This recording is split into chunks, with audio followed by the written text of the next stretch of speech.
What up, everybody? Welcome to the IAG Thursday Thing. This thing we do every Thursday where, sometimes we accidentally learn stuff while we hang around with our homies.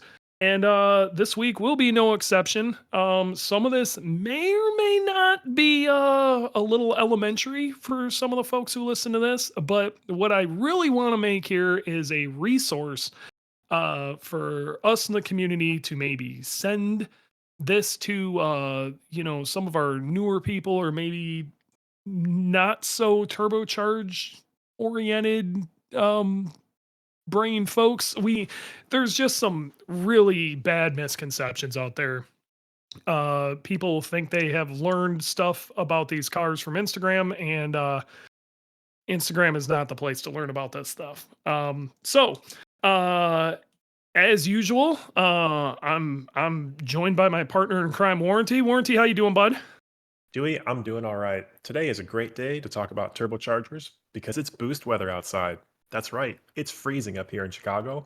Plus, you also have internet, so two great reasons to Great talk reason. about turbos. We're going places, my guy. And then we're also joined by executive producer Jordan. How you doing, bud? Not too shabby. How about yourself? Just enjoying this cold weather. Negative 10, roughly. Oh, Well, that's terrible. that is Yeah. awful. At least it ain't that bad here. It Yeah. was like 8 degrees yesterday, but I moved to Tennessee to get away from that shit, and And it's It can't get followed away you. from it. it's Followed straight you, man. Followed you. some bullshit. And then our he actually spent a decent amount of time on this one. Our thumbnails are always put together by Randy. Randy did a good job on the thumbnail this week. I think it's pretty good. It's a Shout outs to beautiful Randy. thumbnail. Randy's Beautiful also thumbnail. been going through and redoing all of the he's doing a bunch of SEO stuff with our YouTube channel. So if you guys are listening to this on YouTube and you found it through YouTube, you probably found it due to Randy. Um but Randy's been hashtagging this and tagging that and making sure the right words are where they need to be, and he's been redoing every single one of them and kind of reorganizing the YouTube channel, and it's actually starting to come together and look really good. So we appreciate you, Randy. So Good deal. Thank you, Randy. it is it's build season, boys. uh January tends to be the time of year where I get a lot of questions, and some of them tend to be a little on the insane side. A lot of people don't really understand what they're asking. They just know they want to build something, but they really don't know what they're asking. I gave Warranty a couple examples of this the other day. Oh, I got like 4 phone calls in a row. So you know, these people, they mean well, they but do. I don't want to repeat the stories because that's for you to tell. But man, people need to help themselves. You're trying to help them. You're not even trying to sell them anything. Just help me help you. Sometimes they I don't mean, I listen. gave you a list, so I mean, I would. You want to hear my quick list of the ones that drive me up the wall? Warranty, like, Oh, yes, I send it, do. homie. Yeah, let's go. But um, you know, you've been in sales for a long time, I and have. the quality of the questions has stayed the same in some cases. So, I don't know. I don't know if they've stayed the same or in some cases got worse. It's tough. Um, it's tough. Uh, I think where a lot of people are getting their information has been all over the place. I was actually talking to Fuji Kang today a little bit, who is an OG in the Minnesota Subaru area, about, you know, this is one of the reasons we miss Nasiak, because somebody would ask kind of an insane question and you go, you need to go read this. And they'd go read Unabomber's manifesto and at least have base level knowledge. There's no way to do that now. And that's why we're trying to do podcasts like we're doing right now about base level knowledge. Um, I want to see how far back some of those questions were, because those are always the best ones. so in the Um, chat, Seraphin Wolf says Fuji Kang is the bomb. His reference thread for gear sets is excellent. I yes. actually didn't realize that he had all those resources out there. I only know him from like crazy insane cars at the drag strip. So, gosh, Yeah. this was my He first was year in the Subaru game. he was a And legend before that. So right, it was the first car I ever saw hop because the drag suspension was not set up for the power, but like the passion was clearly there. Yeah. Yeah, and yeah, it was doing some, it was doing the whale. Porpoising was a proper word for that. Yep. So yeah, So, okay, oh, yeah, here's some of the things, some of the questions, just so you understand where I'm coming from. right, Like lay it on 1, me. all right, I'll get a phone call. I wanna double the stock horsepower, but I want it to spool faster than stock. Um, Okay. ugh, See, I okay, know what that guy means, but I don't think that guy knows what that guy means. that guy has no idea what that guy's trying to even say. And another one I get, and that drives me up the wall, is I don't want my turbo to lag. Okay, they use the term Okay, lag, not really understanding what that means, right. and they mix up lag and boost threshold. We're gonna go over what those two terms are. And it is up to this community, if you were listening to this, to please go out into the world and try to correct this. We need to try to steer the ship in the correct direction. Um, Yep. I It's one ran into thing to somebody the use. other day that got into a just knockdown drag out argument with me, insisting that a ball bearing turbo and twin scroll were the same thing. Oh gosh, that's a Like, new it one. was so far off, like, having absolutely no idea what they were talking about. I'm like, "Come on, my guy." So I literally had to find examples of what these were and send him pictures, and even then, you could kinda feel like he was looking at me, the Leonardo DiCaprio, like, squinty eye meme? Like, that's the vibe I was getting from him. I'm like, "My guy." Well, So, you're a saint for trying to help these people because they mean well, but sometimes the information they have is just wrong. yeah, and it's, again, most of these people mean well. The problem is you'll run into some of these folks who have this level of knowledge that will die on this hill, Yeah, all over the place on social media. And I hope this equips you to have that, conversation. that's right. Um, We're here to help. Sometimes, yeah, it's just bad information getting spread. So either way, Yeah. let's So, start from the Dewey, top. let's start from the Okay. top. Yeah. In Boogeyman, how much boost are you running? Well, it depends. We're in between. Uh, we tend to run 26 to 27 pounds on the low end, and that's like the extreme low end. To Bang. we've seen 38 before. Dylan's in the chat says 26 to 32, and I think high 30s sounds about right for the glory runs. So Yeah, and I mean, it's we a only big did that range. once. So, Yeah, all right, so let's focus on the low end, which is 26 pounds of boost. Now, when I had my stock STI, I was making probably 18 at the high end, or maybe like 20 if I, did irresponsible, fifth gear pulls from the gut. sure. But um, 18 to 20 pounds is pretty close to 26. How come that 26 pounds of boost makes double the horsepower, but it's not double the boost, That's so let's start this conversation out by what is boost then. Okay. right? So boost, first off, from no matter which way you look at it, is a measurement of resistance. Okay. So different turbochargers, and this is why we really should have started with what is a turbocharger. But when we're We'll talking come about back to boost, that. boost, your turbocharger is creating pressure. Okay. No matter which way you look at it, an engine is an air pump. A turbocharger is this lovely unit that essentially takes exhaust pressure and makes positive air pressure, to cram more air into your engine. More air means you can add more fuel, you have more explosion, that's more horsepower. Okay? It is Right. literally that simple. Now, the problem is people look at stuff on a very, very simple level here, and they go, I get this question a lot. How much boost can this engine take? Well, the problem is you 20 pounds of boost out of, say your VF is going to be somewhere around, let's say, 300 horsepower, okay, to the wheels. Right. Right. Um, and 20 pounds of boost out of my G35 1050 uh, could very well net mid 500s. And that could vary depending on compression ratio, what cams and everything you're running, yada, yada, yada. We won't get too far into that. But essentially, your VF is a very small turbo, um, and it can only move so much air, and it's going to run into resistance, even moving that amount of air, and it's going to hit said boost level, but it can only move so much air. Okay, so it's at 20 pounds. That amount of air is significantly less than my giant G35 1050 or like a 42R or some massive giant turbo. Right. Okay. They're not really comparable. Um, this is why, like, when you're talking about engines, personally, I wish we would rate stuff with a torque rating versus a horsepower rating. Sure.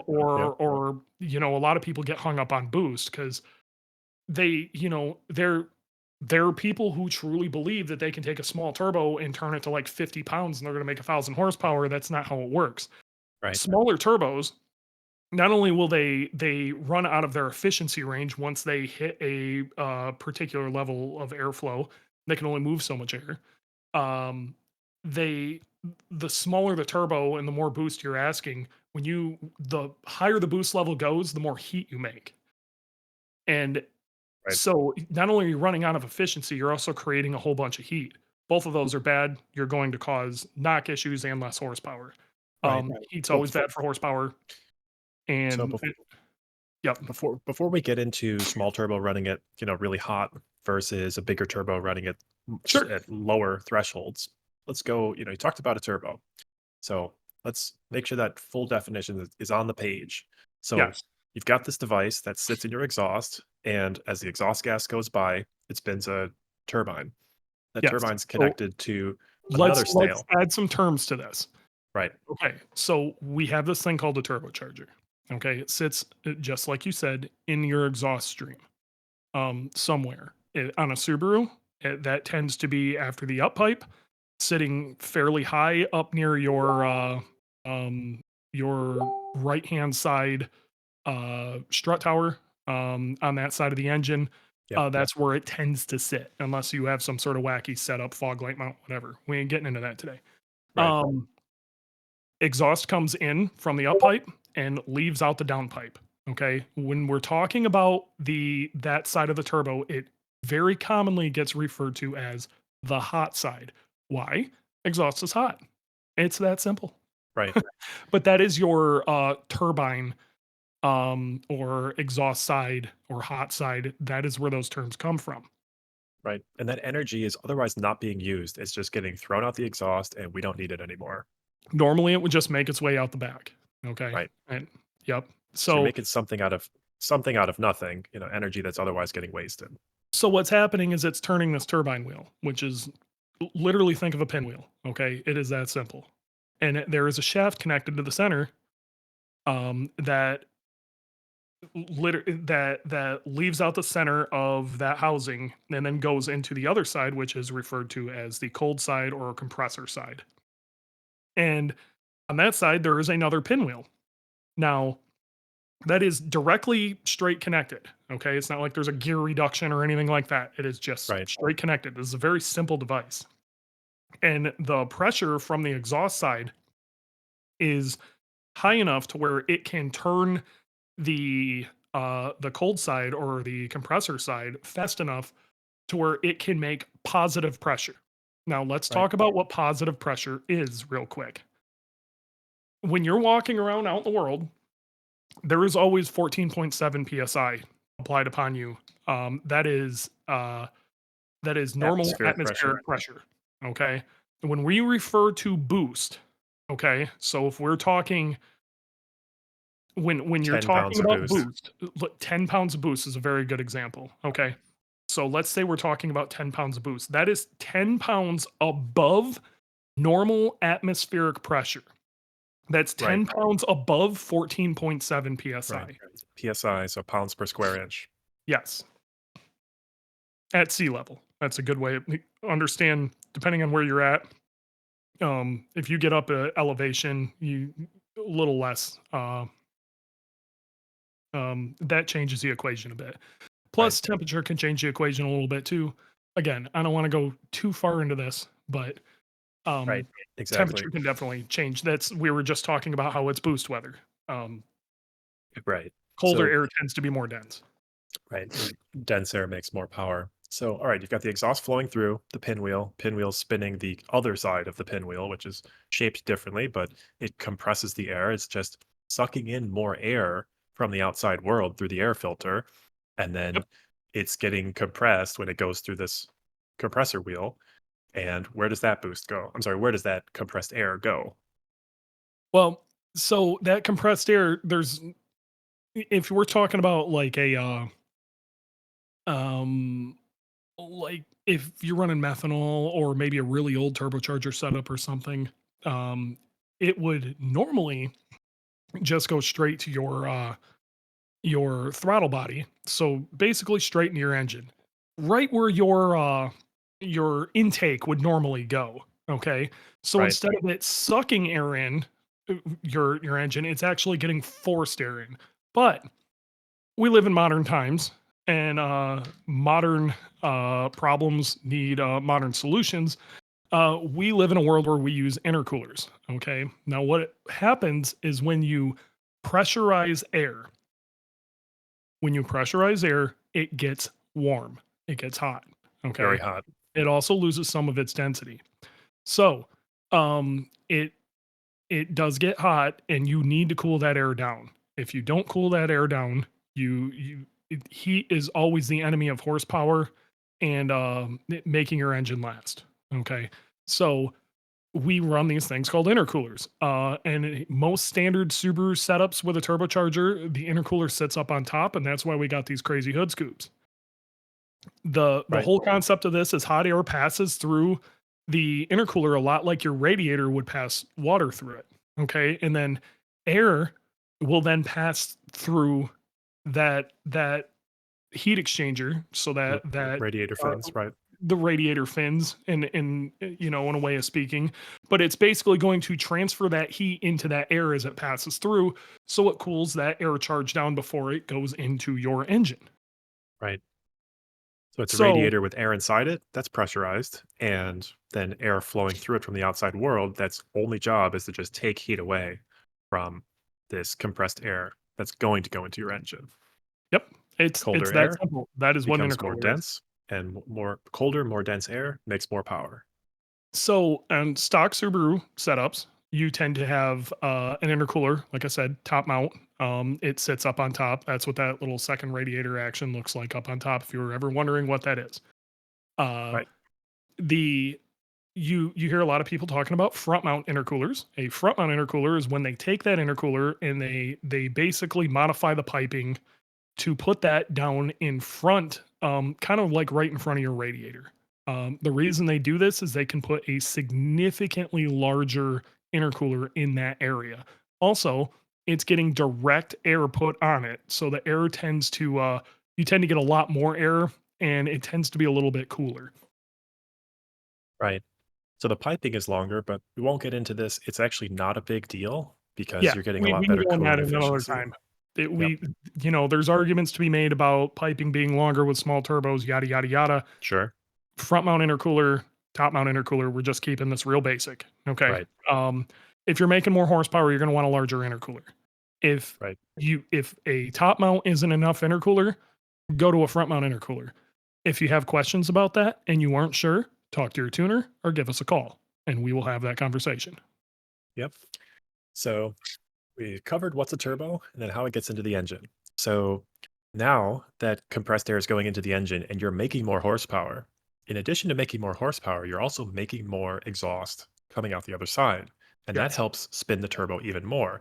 And it has this compounding effect that when there's enough exhaust back pressure to start with, you will spin the turbo, compress air, and then give you more power. And then it's just like this circle that just multiplies and just keeps getting you more and more power. So Exactly. if you go We too far, you can actually run the turbo way too far and it'll actually explode because you're running it too hot. I'm sorry, mhm. running it too fast. So Yes. every turbocharger will have what's called a wastegate. So that's on the exhaust side.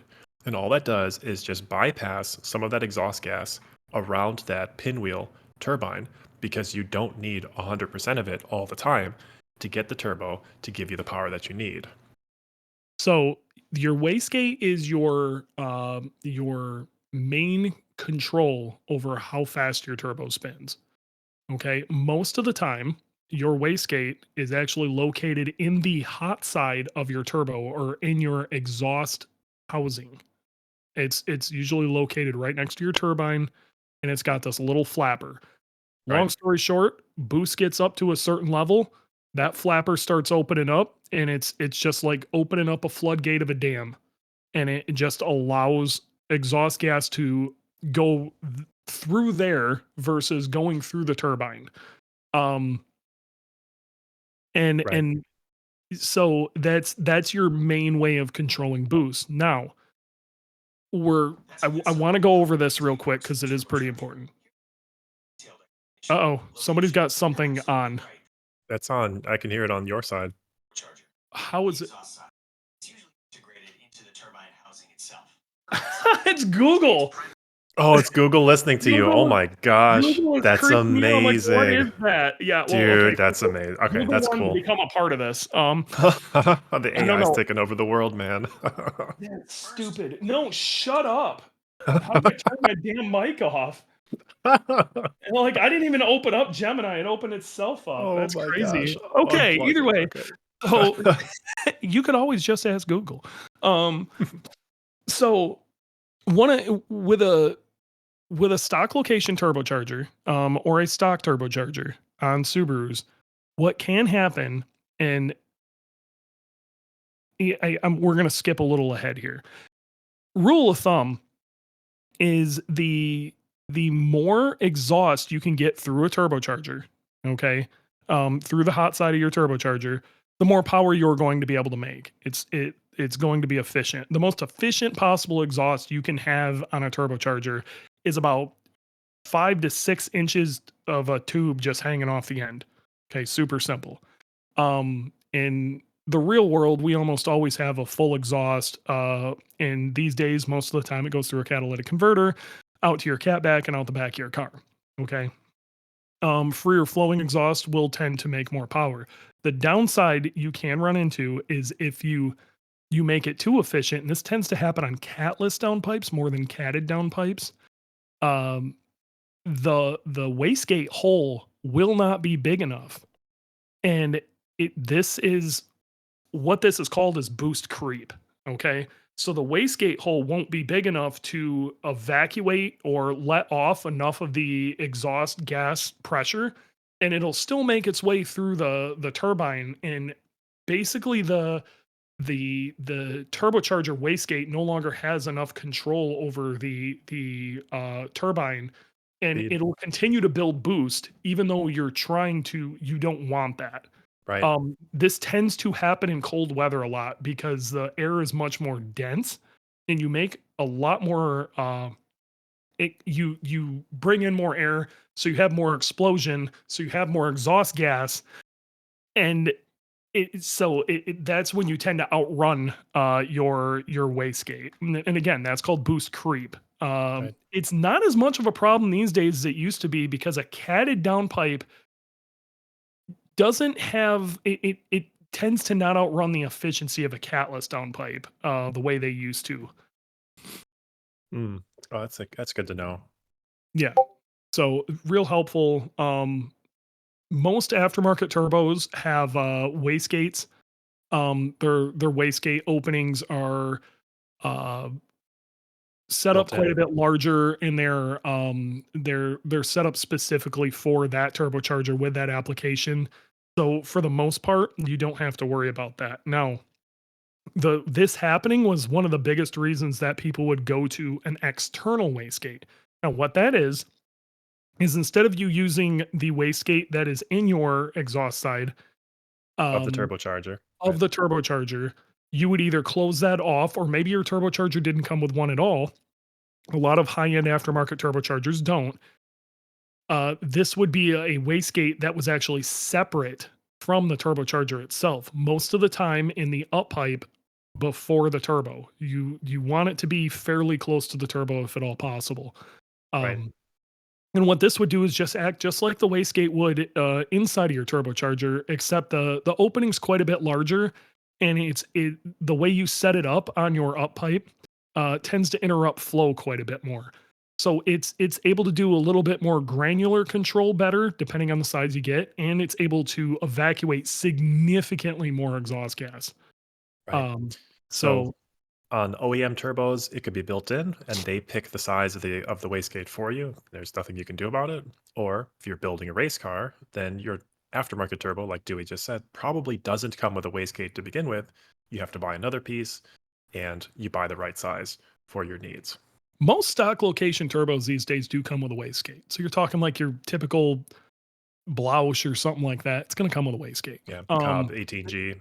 Yep, Yeah, the Cobb 20G or whatever. That's all going to come with a, and we'll get into turbo sizing and stuff here in a minute. sure. But it's going to come with all that stuff. So don't freak out about having to get an external wastegate, especially now like you used to have to. It's actually Right, not a big deal. right. Um, It does feel cool though. It's got a cool noise, it does have a especially cool noise. especially if you know have it just dumping to the outside world rather than the exhaust going back into your exhaust pipe and out the back of the car. Then it sounds really angry, but only when you're flooring it, that Yep. sort of thing. But All right. Where are next, we at right now? the last one is what do you do when you get off the throttle? So that turbine is still Oh, spinning okay. and it's Yeah. still generating compressed air and trying to force its way into the car, but now the throttle plate is closed. What happens there? Okay. So long story short, if you don't have what they call a blow off valve or a bypass valve, okay, um, what'll happen is if you let off the gas, you run into what they call surge. Okay, it's going to basically try to force this air back through your compressor. It is really, really hard on a turbocharger to do that. Um, there is some race applications in teams that will make the choice to not do that. For a street driven vehicle, it makes no sense. This is why OEM manufacturers put in bypass valves or blow off valves. Long story short, what this is there for is when that pressure spike happens, that air needs somewhere to go.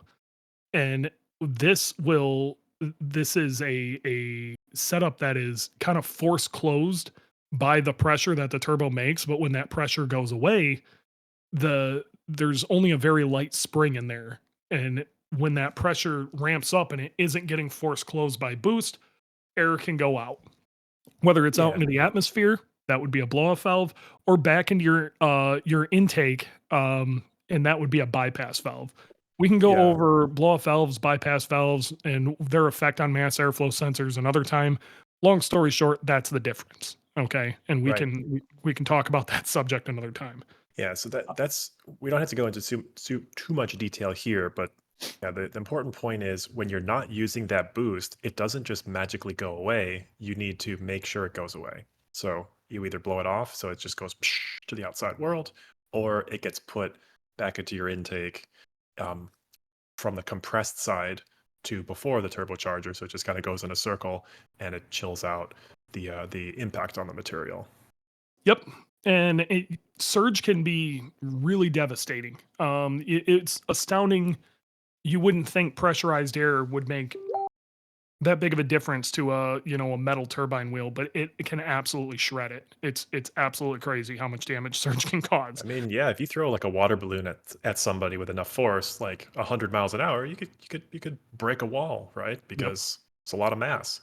So air's got mass the same way that water does. All right. So okay. So first of So the let's you were onto something here. So we're going along, okay, and you let off the gas quickly. For whatever reason. Really where you're going to feel this is, let's say you're on a track or you're going around a corner or something like that, or you're doing autocross or you're banging around a back road or whatever, and you let off the gas and then go to get back on it when the time is right again. Um, this is where the term lag comes in. Okay. And we're about to explain the difference between lag and boost threshold because this needs to be gone over. This is the absolute most misunderstood term in modern turbocharging. I just want to, and journalists get it wrong all the time. Yep. People who know better get it wrong all the time. Right.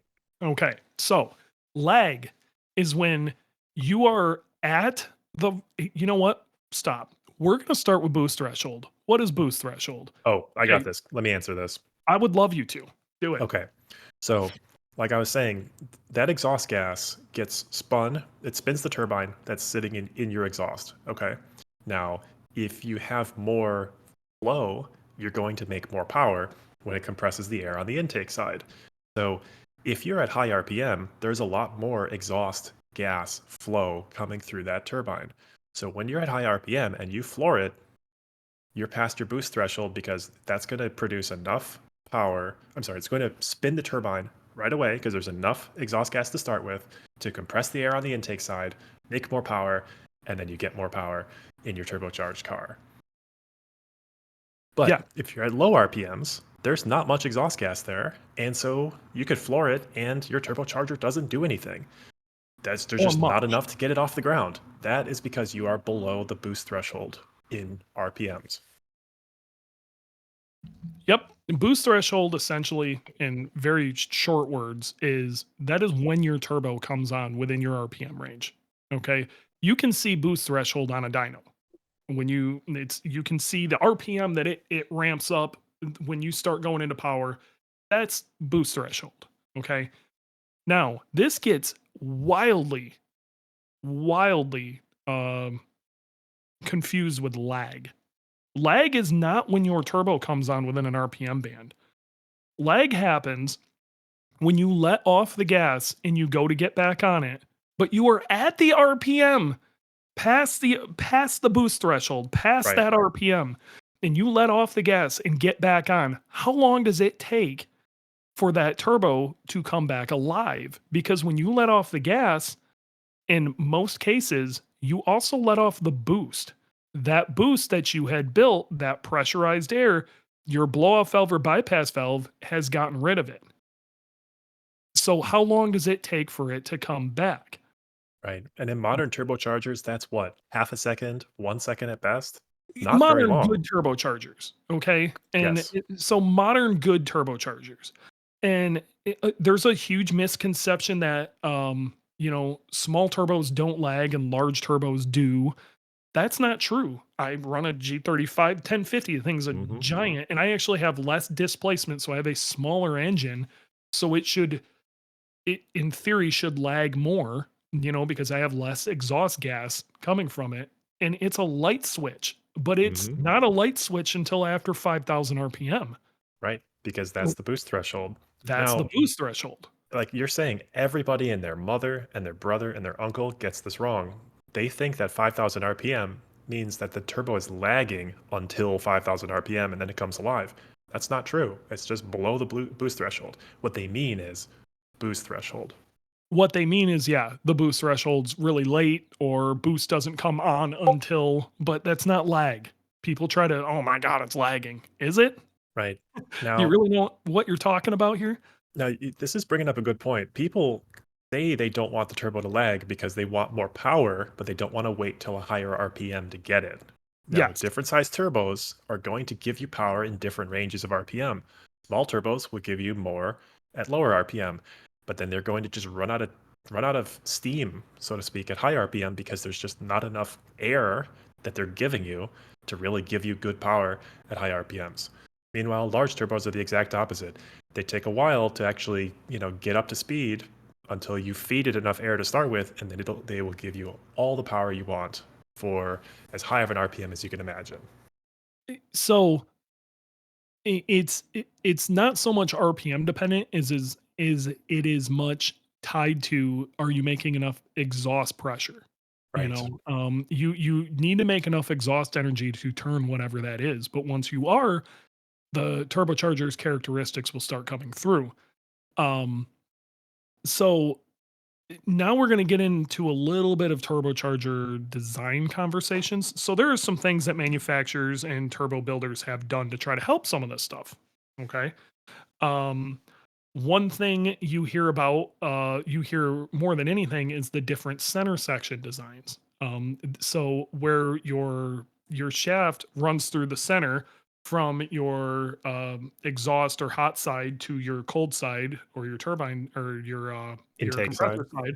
Yep. So you have a bearing of some sort in the middle, and oil flows through there, and that's you've got to keep that lubricated. Long story. We'll again another time, but there are two different types of bearings. There's actually more than two, but there's two major types that people will talk about. Yeah, well, hold on before you go there. So Sure. it's this turbocharger is spinning at 100,000 RPM, and a regular engine is only spinning at, let's say, 6,000 RPM. So just Yes. FYI for the listeners, turbine speed is very different from engine speed. Now, Drastically. it's also half of this device is also sitting in the hot exhaust gas. So yeah, it's going to take a lot of heat, and those bearings need to be cooled to keep the thing alive. Typically, they're oil cooled. Sometimes they're also cooled by engine coolant as well to keep it at the right temperature range. Exactly. So you're going to have to run it on a bearing. Okay. You can't just let her grind. Okay. This Right. isn't a box derby. The stuff's going at crazy speeds for very long periods of time. And we're talking, they try to build these things to be good for 200,000 miles. Okay. Right. So they think about these things. So you have two different options. You have what they call a journal bearing, and you have what they call a ball bearing. Right. So Journal journal bearing bearing, turbo. it's Yeah, just a post. It's just a rod in a hole, and it spins. pretty much it rides on kind of a film of oil. It's the Right. easiest way to put it. It's actually in a way kind of like your rod bearings and your main bearings in your engine. It's similar to that. Mm, So your other variation of this is a ball bearing. Okay. Now the ball bearing turbo, it's exactly what it sounds like. It's actually being helped by instead of it being on a journal or a film of oil, um, there's still oil flowing through it, but the ball bearings have a lot less resistance. Okay. Now, what people tend to get mixed up here is you have arguments where people think the center section of a turbo drastically changes how a turbo boost threshold, and they're referring to it as lag, but they think it changes the boost threshold a lot. There's a belief that, by some people, that a ball bearing turbo will have a lower boost threshold than a journal bearing turbo, or the other way around. The reality mm. of it is it has very little impact on it. Where the impact is in lag, Actual actual lag. lag. Right. The lag we just talked about, when you get off the gas and then get back on, how fast does it come back online? That When you're makes a above the boost big threshold. difference when you're above the boost threshold. This is where ball bearings make a large difference.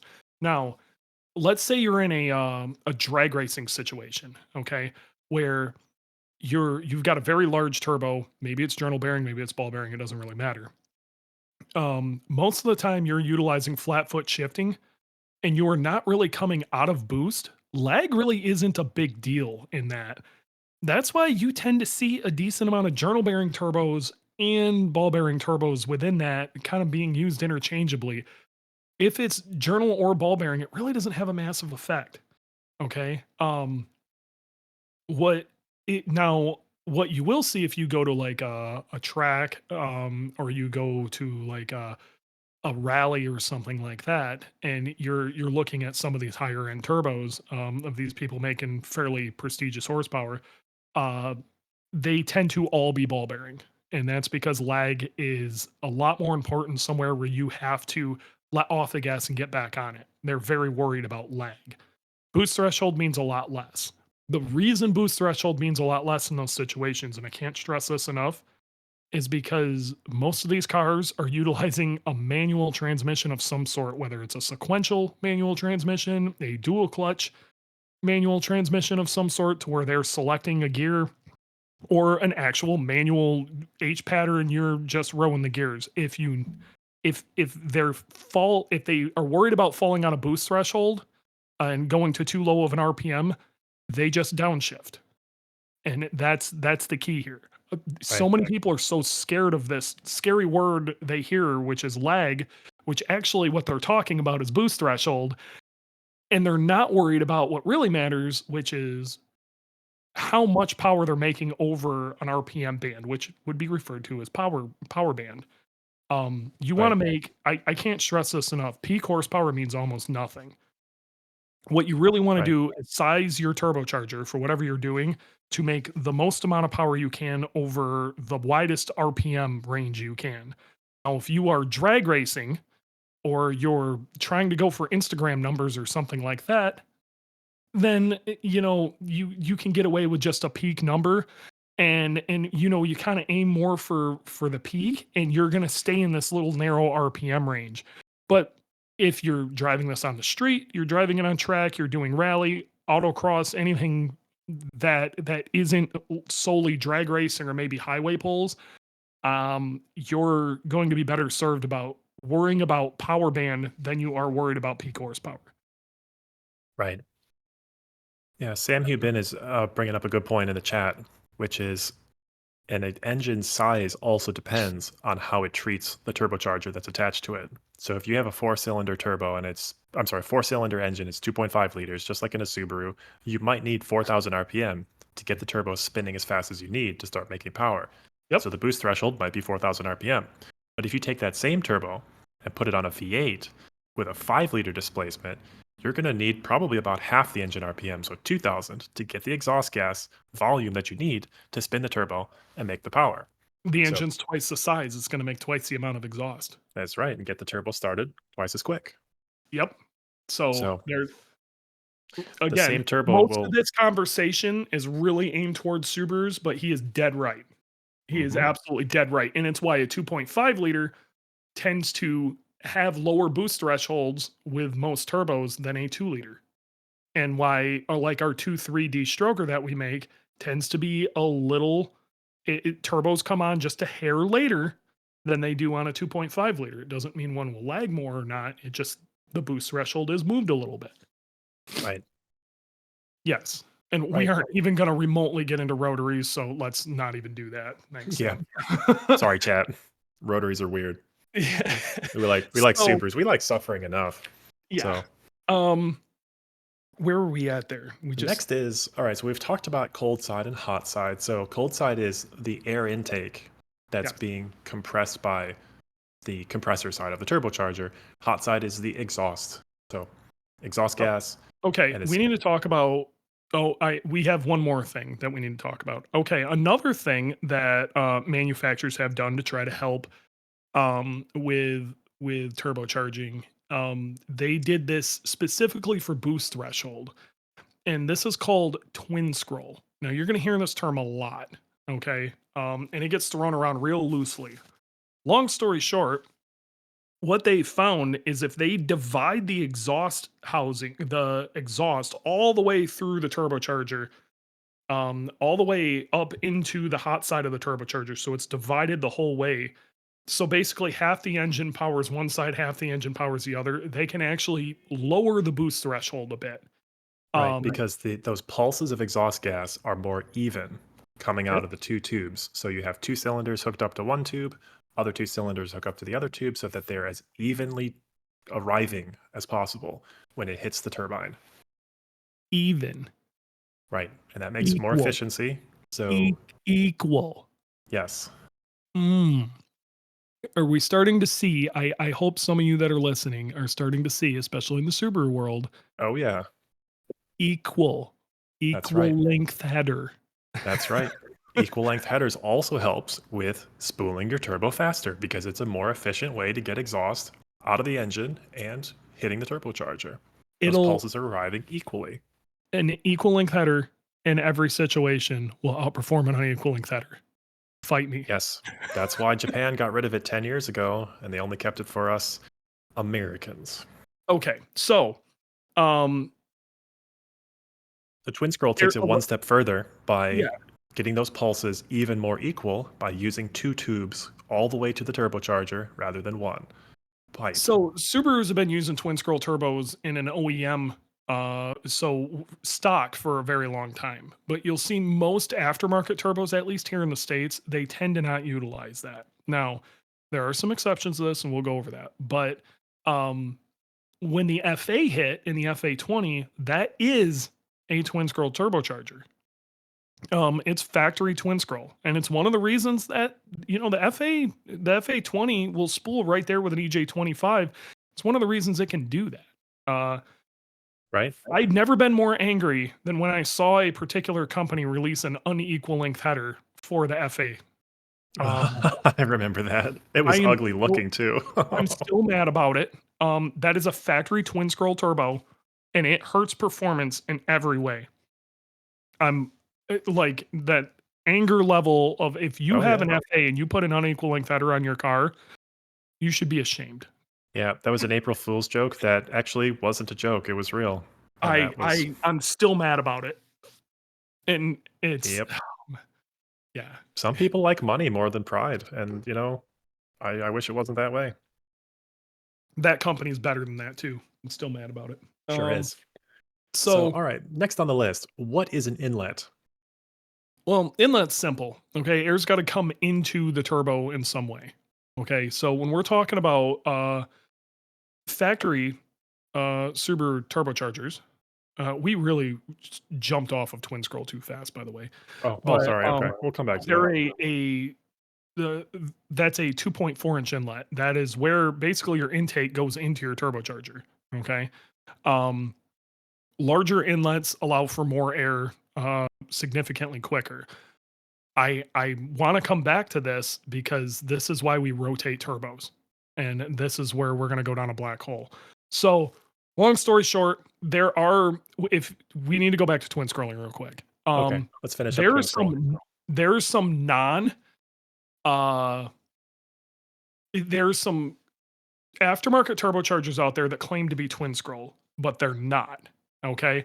For a turbocharger to be twin scroll, it has to be divided all the way through the housing. What you'll see is there are some turbochargers out there that fit with twin scroll exhaust manifolds, but aren't twin scroll. They're single scroll. Right. They enter through two pipes, but then just once they get into the turbo and the exhaust housing, it all just blends into one. So they're not really twin scroll. So you got to watch out for that too.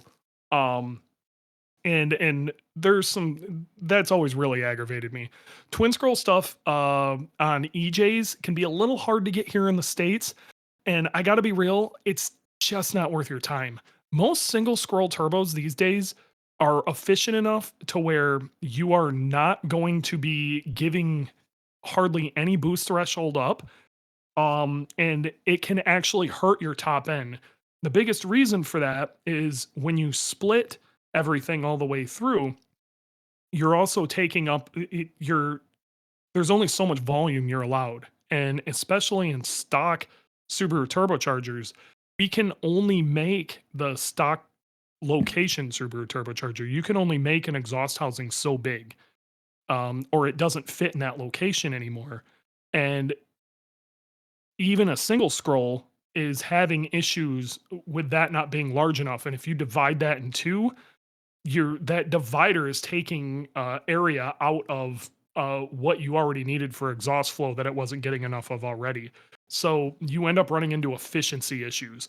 To be perfectly honest, I have a hard time recommending twin scroll turbochargers. Um, Even in the aftermarket now, I came off of a Borg Warner EFR, which I loved for years, but we found that it was causing, even with a fairly large exhaust housing, was still causing a significant amount of exhaust back pressure, which was hurting our efficiency. Again, this is going a little deeper than I wanted to go, but we ended up going to a single scroll turbo. I didn't lose much spool, but I gained a lot of top end. The trade-off was worth it, and absolutely no difference in lag whatsoever. Spool So being boost threshold. spool being boost threshold. Yeah, this Okay. is really interesting. Now, this is what Dewey's describing. It definitely matters for an EJ engine because of where the turbo lives. and there's only so much efficiency or power that you can make out of a turbo that lives in that stock location. So when Dewey says rotated, the turbo is just being angled differently. Yeah. That way you can get bigger pipes into and out of the turbo. So let's So explain rotated turbos, okay? And because I had a question in the chat that what do you guys think of ETS's rotated kits? And if you're gonna rotate a turbo, that's the route I would tell you to go. So there's a lot of math that goes into turbochargers, okay? Um, and a Subaru stock location turbocharger, you're kind of maxed out at what they would call a 10 centimeter hot side, and you're maxed out at, if you do everything right, a 3-inch inlet, but for most people, a 2.4-inch inlet. So fairly small inlet. So you can only get 2.4 inches of air in, and you can only flow 10 centimeters of exhaust. Okay, so not a ton. You're really limited by these housings and the area that you have to put them in. That threshold starts becoming an efficiency problem. So the turbocharger isn't making as much power or is having to try significantly harder than it needs to at about 450 wheel horsepower.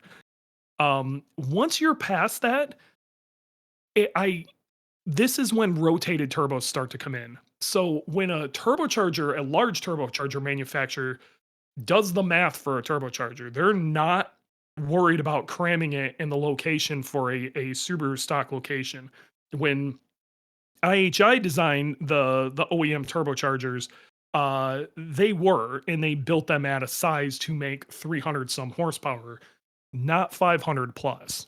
Okay, but when you have a large turbocharger company going, okay, we're going to make a turbocharger that makes 650, 500, 600. 500, 650, whatever, more power. We need to flow a lot of air. They're going to make the exhaust side significantly larger. The turbine housings are going to be way bigger. But the big difference you're really going to see is on the inlet and the cold side of the turbo, where almost all of them from a 500 horsepower up turbocharger are all going to be 4 inches, which is drastically bigger.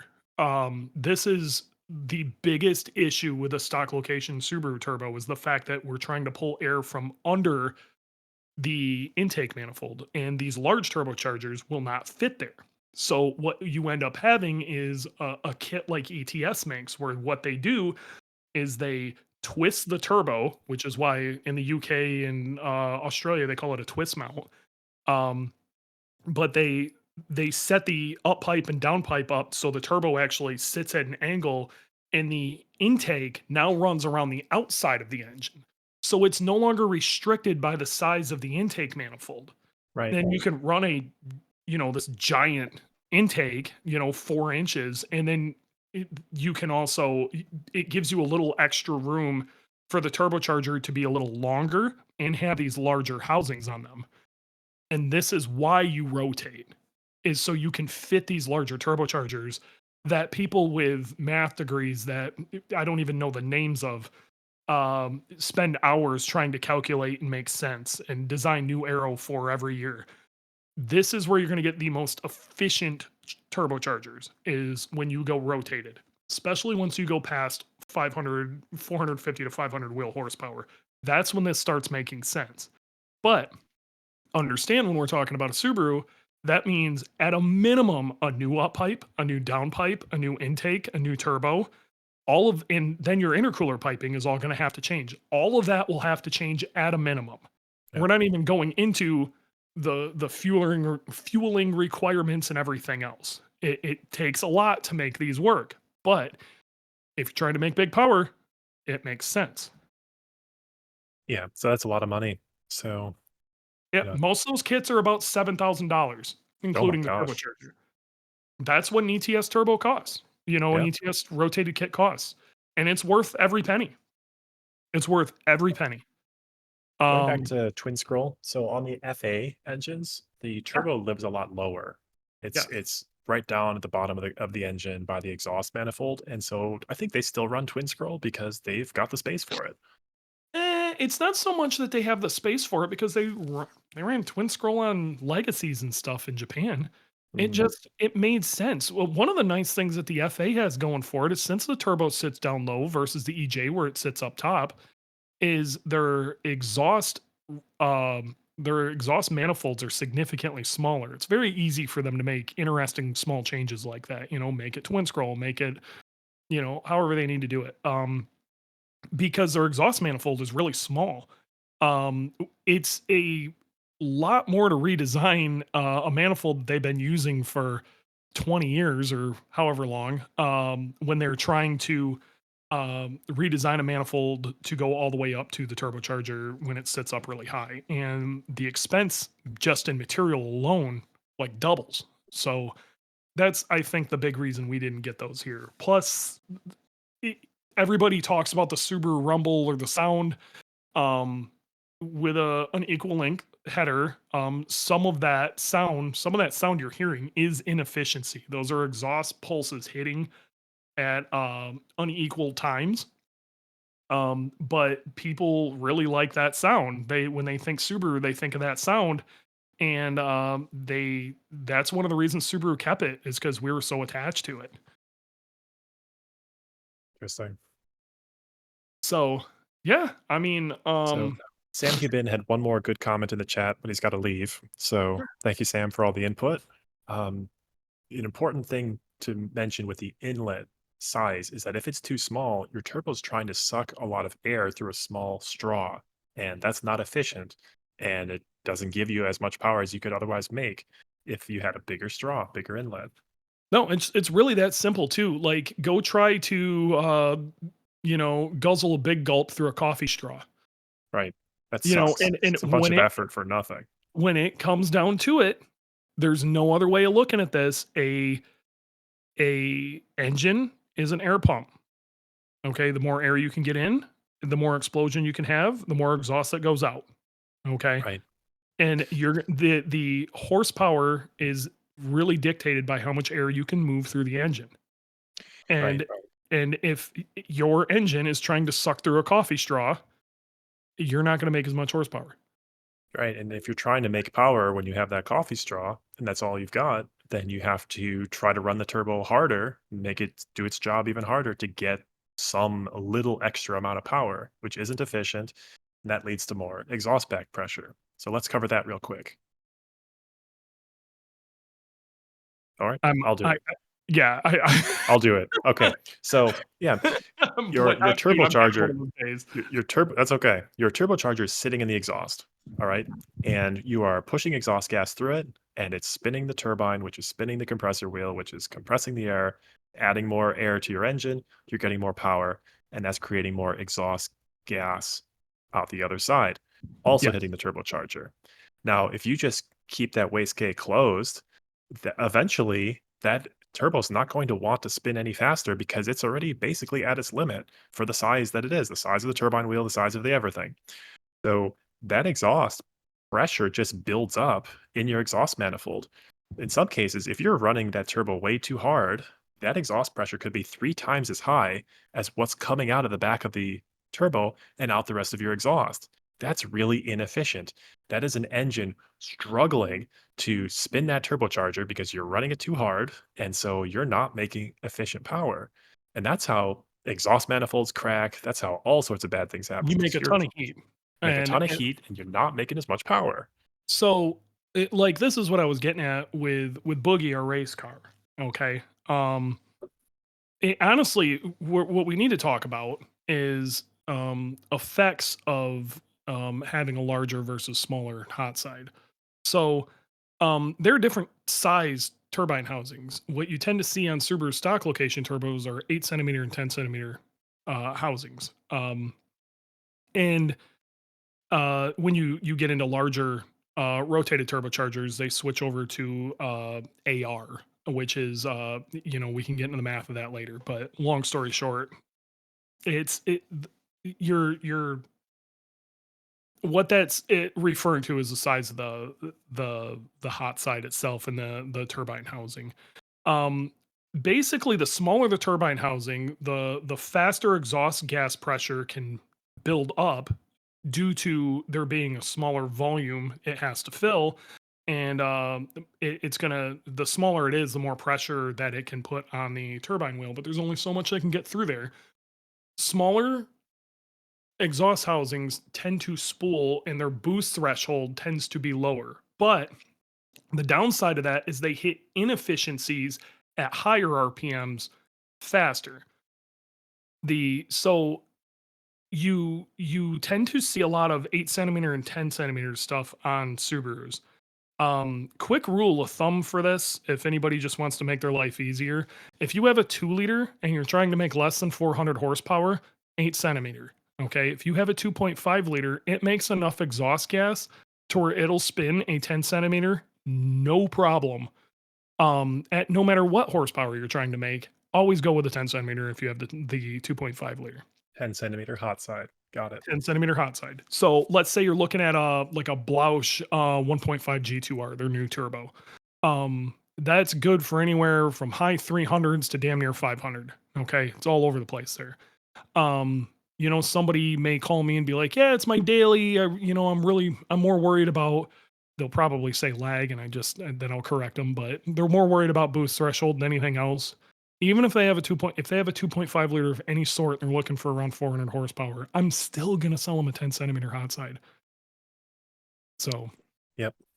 Okay, so I think we've covered most of everything here. So now the question is from the beginning. You had a gentleman call you and ask for double the stock horsepower, but spools sooner. Can yeah, it be done?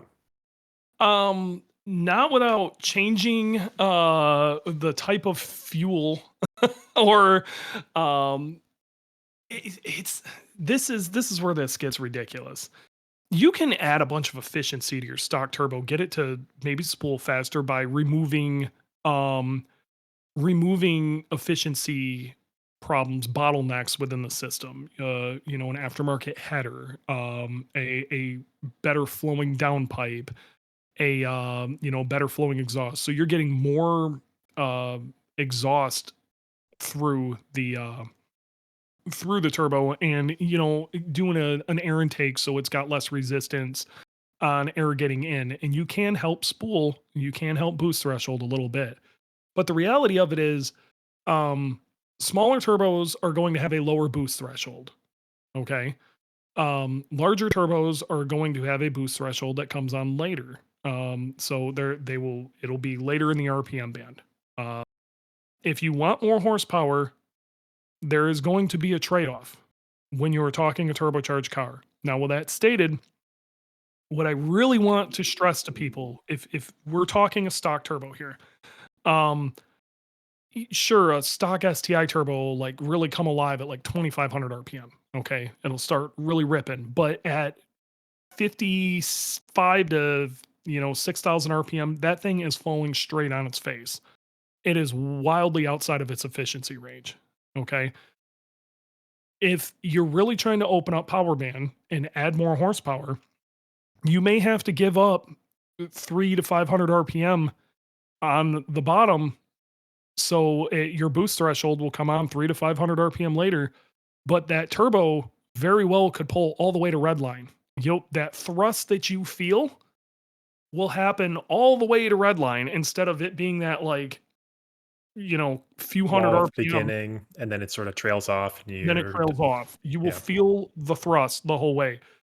Um, if you're worried about a 500 RPM change to your boost threshold, and you're not some sort of like top level autocrosser or something, this is literally just a street car and you're cruising around and you have a manual transmission, I- I'm gonna get angry with you. just Like downshift. we have this amazing ability to just select a lower gear.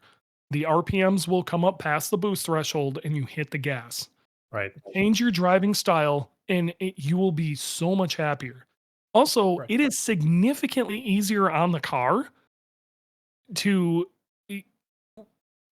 let's say you're going to make a pass on the highway. Okay, instead of you just laying into the gas at 2,500 to 3,000 RPM, you're cruising down the highway, 6 gear, 80 mile an hour, whatever, and you just hitting it in sixth. I would much rather see you drop it to fifth or fourth, give it a bunch more RPM, and rip around the semi. Okay. And people have it, they're scared of RPM. These aren't big It shouldn't V8s. be. These things, these engines, as long as you keep them within their happy range, are totally fine up to 7,000 RPM. And it's way easier giving it RPM and making sure the turbo's happy and it spools up really quick than lugging the engine and creating a whole lot of load, which is another term we really didn't get into, but that's for another day. But creating uh, basically lugging the engine is very hard on it. It absolutely murders bearings. It's really hard on it. Feed it RPM, downshift the damn thing, and your engine will be happier. You'll get wherever you're trying to go faster, and you can immediately get your ticket. Right. When it comes to RPM, higher RPM is easier on the engine. That explanation is pretty complicated. And we actually had our friend Gangster explain this to me. And it's definitely a story for another day. So for Yeah. now, take our word for it. Higher RPM is so much nicer on the engine, especially when you have a turbocharged car. Yes. So can Way you double better. the horsepower? Can Yep. you double the horsepower and getting the car to spool the same as stock or come online sooner than stock? And I think the answer is no. The big reason Not for that, really. the We could big go reason for into that, weird conversations of anti-lag and stuff like that. There well, are ways to do it. The problem is they're awful. You can't do it with a daily driver. We're talking race car shit. right. Okay. And so I don't want somebody like listening to this going, "Oh, we can do that. Rally cars do it all the time." Yeah, I understand that. But Rally you're cars trying have to, big budgets, man. They yeah, they're replace components replacing all the their time. turbochargers every freaking event. You can't do that every 1,000 miles. Right. Okay. So for your common human being, no. You can double your Yep. horsepower and you can do everything you can to try to make your setup as efficient as possible to bring your boost threshold as low as you possibly can, but it's probably going to be later than a stock turbocharger, and that's Right. okay. Right. Now, the short answer for why it doesn't work this way, why you cannot double the horsepower and get the same boost threshold, is because the engine itself, outside of the turbocharger, is the same. It only makes so much horsepower, and that engine is only so efficient. And It so only makes so turbochargers, much exhaust gas. correct, they only make so much exhaust gas. And that is what's used to spin the turbocharger. So if you're trying to spin a bigger turbo, yeah, it's going to take more exhaust gas. So the only way this could possibly happen is if the turbo you have is just mega inefficient and you just get one from the future that's double the size and somehow it's way more efficient design. Yeah, But you'd that's have not to real. there so modern big companies, this is why Garrett and Borg Warner, those tend to be the two crazy ones that are playing with all sorts of materials and stuff. One of the things that I always really loved about Borg Warner EFRs is they have this material they call gamma tie, and Hmm. it is it is crazy light compared to your typical turbine wheel, and it was one of the ways that they drastically helped lag with those turbochargers. And Garrett has done something similar, which is Cool. why their new G Nice. series turbos are pretty much just as fast. But they're constantly doing new things they learn new stuff about aerodynamics and materials and stuff all the time. What I can tell you is your OEM turbocharger or your typical, stock location turbocharger, they don't have the budgets that these guys do. Okay, so they have to think about cost on a few different fronts. One, the research and development putting into it. I mean, most of these companies are literally the size of the toilet paper budget of Borg Warner or Garrett. You know what I mean? They're tiny. They just don't have the ability to R&D the same way. Um, and then they have to think about what they can sell it for too. Right.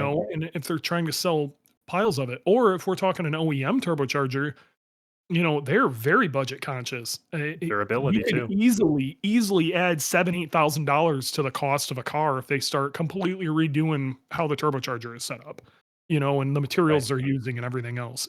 Like immediately. And you got to ask yourself, would you pay that if this turbocharger was immensely better, but you only made 10 more horsepower? Years ago, you and I talked about how IHI probably kept getting the OEM contract for Subaru turbos because their turbos took a lot of rally car abuse and just Mhm. laughed at it. So That Subaru that said, was one "Yeah, of the cool things about, IHI turbos. We're talking the VF 30 whatever series or 40 whatever series, but VF turbos in general, that's IHI turbo. Um, Most of them, there are a few out there that run ball bearing centers, but the majority of them run journal bearing centers. And they have twin scroll variants and single scroll variants, but they made pretty much all of Subaru's stock location turbochargers other than some of the S turbos and like the older stuff that were running on there was some Garrett's and some Mitsubishi versions. But either way, they made the right." vast majority of what people here in the US have ran. Last thing, They put up with some insane abuse. What I can't tell you is they don't like being rebuilt, but man, crazy abuse. Guys have ran entire seasons running anti-lag through them and got away with it. Now, that's wild. entire Wow. seasons is like it for a rally team would be like you guys driving around for a couple of weeks, so you're 500 gonna miles. destroy your Yeah. turbo real fast. But they did run an entire season like that and got away with it. And it's unreal that they put up with that, and I think that's a big reason they stuck with IHI for a lot of those things. But when they needed a Yeah. larger turbo that was a little bit more efficient and wasn't going to, was in no threat of being ran with anti-lag, Yeah. they went to it was actually HKS. But that was a Garrett based turbo. HKS works with actually they work with Mitsubishi. But it was that was a Mitsubishi based turbo um, that HKS put together for the S209, and Yeah. yeah, it's not an IHI. Last thing I'll say about increasing the power and keeping the same boost threshold, you would have to have an external power adder, like nitrous, for example, that creates more exhaust gas and then gets the turbo Yeah, online you would sooner. have But to that's find some way for that engine to create more exhaust gas, whether it be nitrous, which basically brings in a liquid form or a spray form, a vapor form, or oxygen, right. or you would mess with anti-lag. And I know we've thrown this around so much. Anti-lag is basically when you're basically making fuel explode within your exhaust to create another explosion to spool the turbo faster. So basically you're using that to ramp that explosion to ramp up exhaust gas pressure when you are not on the gas. Right. So when the throttle is not open. So Or in theory, you could use concept a is to maintain boost. yep. In theory, you could also use compressed air, but that's, just worse than nitrous. Nitrous provides more oxygen than compressed air does. Both of them are like horrific for your engines anyway. So Right. if we're talking stock location turbochargers and shit, No, dude, yeah, this is natural race car nitrous, stuff. This is yeah, so this far is beyond race car street car shit. stuff. Like you don't need none of that. Okay. And I'm Yep. telling you, you can have a great time without it. Um, Yep. I think we kind of hit it, man. Yeah, we got one question in the chat that's actually a good question from Mr. Wade Three Flash. He What do we got? says, where I'm looking, scrolling up, scrolling up some more. Tile Q blow-off valve stays open at idle sometimes. Is that normal? Um, ish. Is it a good thing? No, I would probably put a little heavier spring in it. It shouldn't be open at idle.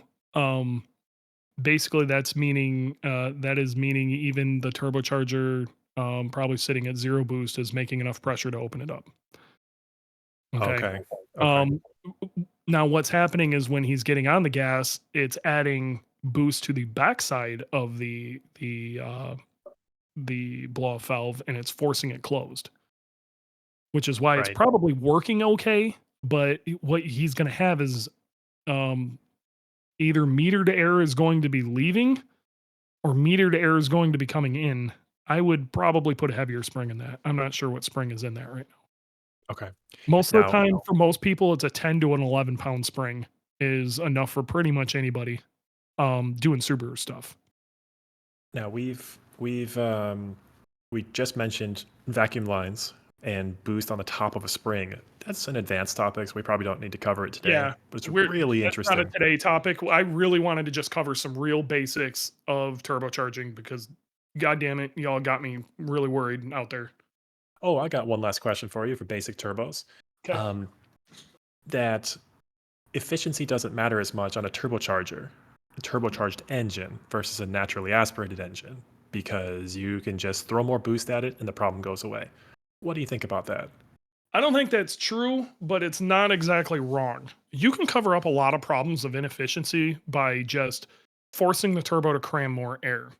But if you were to go down that road, if you think about it, all you would need to do is put a bigger and bigger turbocharger on the car, and there would be no need to why are the rest of us doing large cams and porting our heads and stuff like that.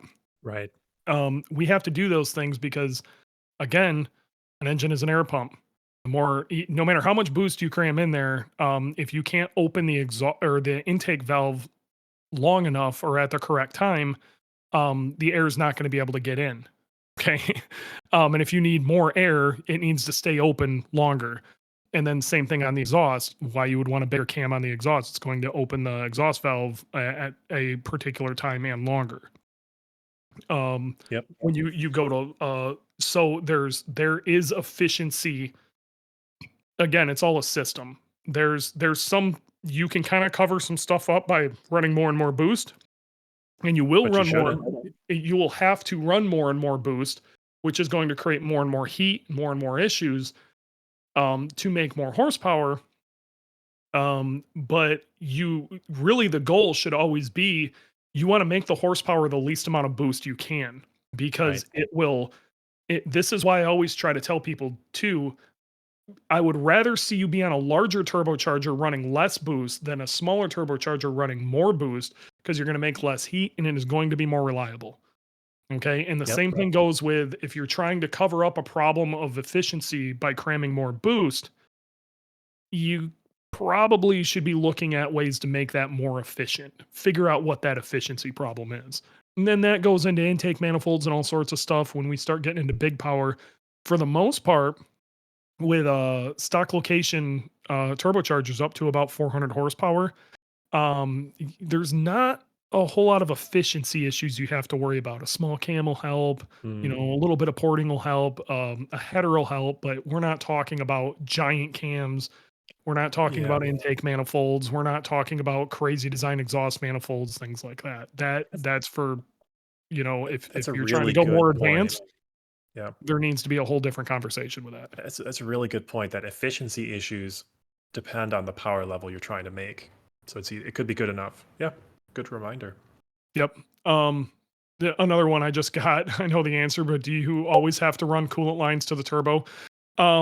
We don't live in the 90s, and this is the reason turbo timers existed. If you don't want oil baking into your turbo, if your turbocharger can run coolant lines through it, run coolant lines through it. You're kind of a moron if you don't. Sounds good to me. All right. Simpler setup. Cool. I think we Um, hit it. I think we're gonna call it there. I have to go be a basketball coach now. Nice. So Excellent. I'm actually gonna be late, but we'll be all right. Okay. Party don't start till I walk in. Um, yeah, if you guys have any questions, if you want to tell us our explanation of this stuff was wrong, if you think we should go a little deeper on this, or if you want to hear a part 2 to this where we maybe take another step further and start talking about intake manifolds and all sorts of stuff, let us know. I want to hear it. And tell us in the comments. Tell us if this helps out. But really, what we wanted to do is, hey, this bro's talking all sorts of insanity, and I don't think he knows what he's talking about. Forward him this podcast. That's what it's there for. Okay, pass this around. When crazy stuff starts coming up with turbocharging, and people don't know what they're talking about, give them this podcast. That's the reason we make these. Yep. Cool, man. Nice chatting with you as always. And Yeah, it was stay a good warm. time. Enjoy some Yep. basketball. Thanks, buddy. We'll see you next week. All right, folks. Hope you had a good time and maybe accidentally learned something. If you could do us a solid and please subscribe. And I can't stress this enough. Share, share, share. Share the link to the podcast. Tell people about the podcast. come on the podcast. It's we the more the merrier, and the more people we have, the more guests we can have, the more fun we can have with this. We want to make this a giant happy family. So thanks, guys.